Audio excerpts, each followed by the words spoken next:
4i, power property of exponents. So we've talked about the product property of exponents, which said that if you have a number raised to a power and then multiplied by the same number raised to a power, then you add the powers together. The power property of exponents says if you have a number raised to a power and then you raise that whole thing to another power, that the result will be that number raised to the product of those powers.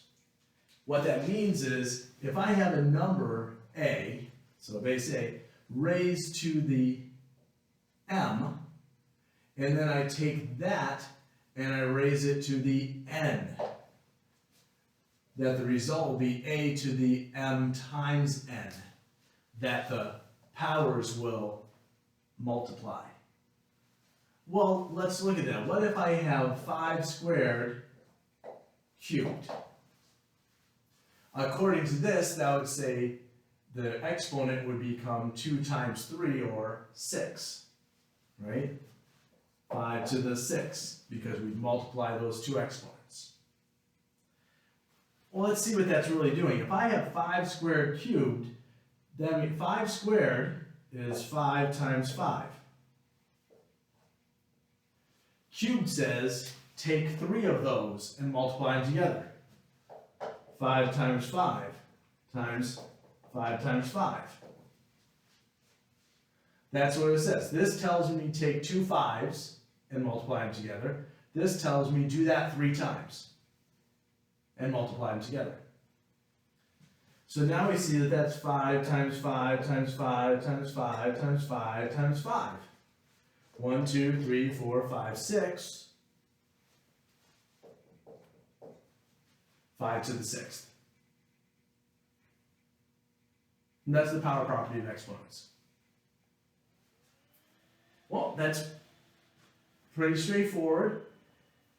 The method is there, but let's take a look at a couple things just to make sure we really understand what's happening.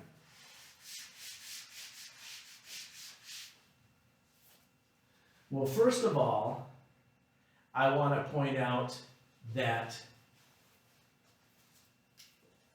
a to the m to the n is not equal to a to the m times a to the n. Remember, that was the product property. It is not the same as the power property. So those are two different things.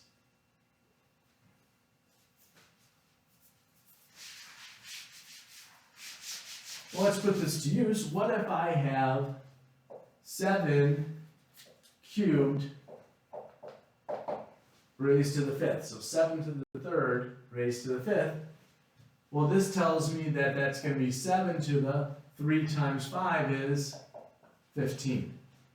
And that's all I need to do. What if I have negative 2 to the 4th raised to the 3rd? That means I'm going to have negative 2 raised to the 4 times 3, or 12. Negative 2 raised to the 12. So not bad. What if I have negative 5 squared raised to the 4th? Well, now I've got 5 squared raised to the 4th, all negated. So 5 to the 2nd to the 4th gives me 5 to the 2 times 4 is 8.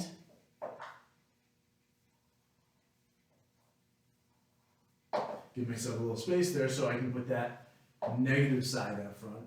So that is 5 to the, it's negative 5 to the 8th.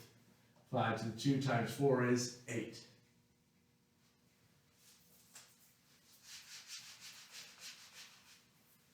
And what about 6 cubed times 6 squared raised to the 7th? Well, what does that do? Well, order of operations says that grouping is going to happen first, followed by exponents, followed by multiplication. So 6 to the 2nd to the 7th is 6 to the, 2 times 7 is 14, so we have 6 cubed times 6 to the 14. Well, now we have the product property. 6 raised to the third times 6 raised to the 14th. For that, we add them, gives us 6 to 3 plus 14 is 17. So the power property of exponents.